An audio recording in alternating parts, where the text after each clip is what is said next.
السلام عليكم ورحمة الله وبركاته دمان با صحابتا qaaliga ku xidhan NM Beauty soo dhawaada hadaad hore noola joogtay soo dhawow soo fadhiiso hadaad nagu cusub tahayna please subscribe like comment share gambaleelka yarna taabo ama jeliska saad u taqaanid maalin walba si aad ula socotid waxa faa'iidada leen soo gelina insha Allah maanta maxaa idiin wadnaa maanta walaalaha qaaliga waxaan wadnaa xinne iyo dumar miyay kala maarmaan waa maya soo maaha xinaan idiin wadnaa xinne suudaani ama xinaha xabagta anigu baashan ku dhadhajinayna faraha xabag baan u aqaanaa laakiin magacyo kale leedahay sharootana dadka qaar baa yidhaa koola dadka qaar baa yidhaa laakiin saasaan anigu u aqaanaa laakiin adigu waa xinne suudaani wakaa saasaad samaynaysaa aad ugu xidhaysaa farahaaga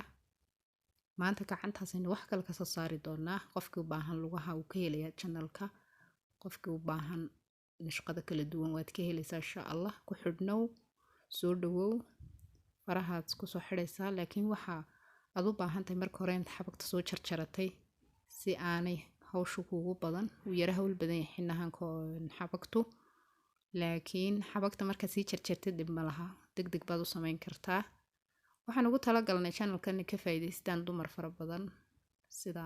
qofka u baahan inuu xinaha barto fudud ee gurigiisa ku samaysan karayo qofka doonaya inuu barto waxyaabo uu gacantiisa ku samaystay sida biinanka caruurtiisa biinanka yar timaha lagu xidho hablaha yar loo xidho oo aad ilmahaaga marka dhar yar oo qurux badan soo iibiso aanad biin u eegu raadinaynaad gurigaaga ugu dhex samayn karaysid waxa kale oo ka helaysaa channelka wakaa faray waan soo dhamaynay saasay soo baxeen waxa kale oo channelka ka heli kartaa inaad ka barato waxyaabaha guryaha aad ku sharaxanaysid sida miiska kadarka gidaarka la sudho adigu wax badan oo adiga ku anfici doona ayaad ka baranaysaa ku xidhnow channelka ha ka maqnaanin gacantii faray waan soo dhamaynay waxaan sameynaynaa sharaxaad dheer ee halkan baabacada sidaasaa isku weydaarinaysaa marka hore wakaas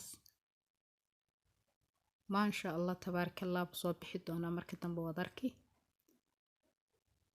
xinaha yar waa xina yar oo gurigaaga dhexdiisa dhagad kaga siisanaysid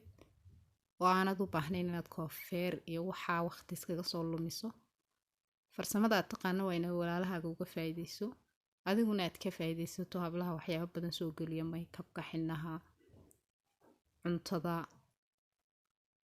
YouTube-ku dan la helay buu noqday soo maaha qof walba wuxuu garanayo walaalihiisa kale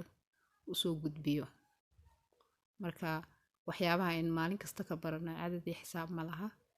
channelkana waa saas oo kale channel kale faa'iidada fara badan aad ka helaysid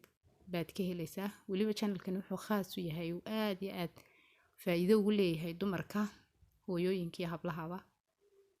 maadaama aad ka helaysid wax yar oo gurigaaga dhexdiisa aad ku samaysan karaysid yaa adigu samaysanaysid markaan sheekada xinahayga usoo noqdo xinihii waa kaa gacantii baynu wadnaa weli dhinacyadaad kasoo wada daboolaysaa marka saas caleen yar qurux badan bay kuu soo bixi doontaa saasaad iskugu soo xidhaysaa saa markaas iskugu soo xidhid saa markaas iskugu soo xidhid waxaa kaloo inoo harsan in aad usoo qurqurxisid gudaheeda caleenta waka maasha Allah wuna fudud yahay waqti kaama qaadayo badan saasaad u dhexgelinaysaa meelaha yar banbanaan si ay dhowto la sharaxaad qurux badan kuugu noqoto midda kale waxaan doonayaa inaan kuu sheego xinaha anigu maanta waxaan marin doonaa insha Allah xinaha one time-ka waayo waqtiga nagu yaraa markaad adigu waqti iska haysatid gurigaaga ku dhex marsanaysid doonaysa inaad xina toddobaad ama in ka badan gacantaada ku yaala marsatid xinii caadiga ah baad marsan doontaa la qasayay one time kana markay degdeg soo iska marsan kartaa laakiin one time ku cidiyaa si fiican ma qabto horena uu kaaga go'ayaa waa ka xinihiinaynu ku buuxbuuxsanaynaa markaas aad ugu wada buuxiso faraha dhan intaad xabagta marisay saasay kuu soo baxaysaa waxay noo hadhay halkan yar baabacada inaan iyadana qurxino midda kale waxaad iska ilaalisaa xino inuu xabagta dhinac u dhaafo fool xumo kaa noqon doona hadduu jidhka kale kaa gaadho waa kaas saasuu soo baxayaa wakaa one time-ku waa 5 mirir buu kuugu engegaya laakiin degdeg buu kaaga go'ayaa markaad biyo faraha la gashid cidiyahana si fiican kuuguma qabanayo marka aanu degdeg baan u yara marsanay u baahnaa marka wakaa saa ugu soo dhawow sidaasuu inoo soo baxay xinaheenii maasha allah. intaa yar markaad jag isku siisid dahabkaaga yarna jamis ku siisid maxaa kaa maqan waxbadee waad xaragoon karaysaa markaa waxa wax kaa maqan ma jirto. gacantaadu dhag weeyaan, koofeerumaad tigin, waqti kumaad lumin, qof maad raadin, adiga marsaday. markaa baro insha allah farsamadu way ku anfacaysaa. gacmaha iyo lugahana sidan oo kale haddaad rabtiin marar kale waan soo gelinaynaa sidan. kusoo dhawow.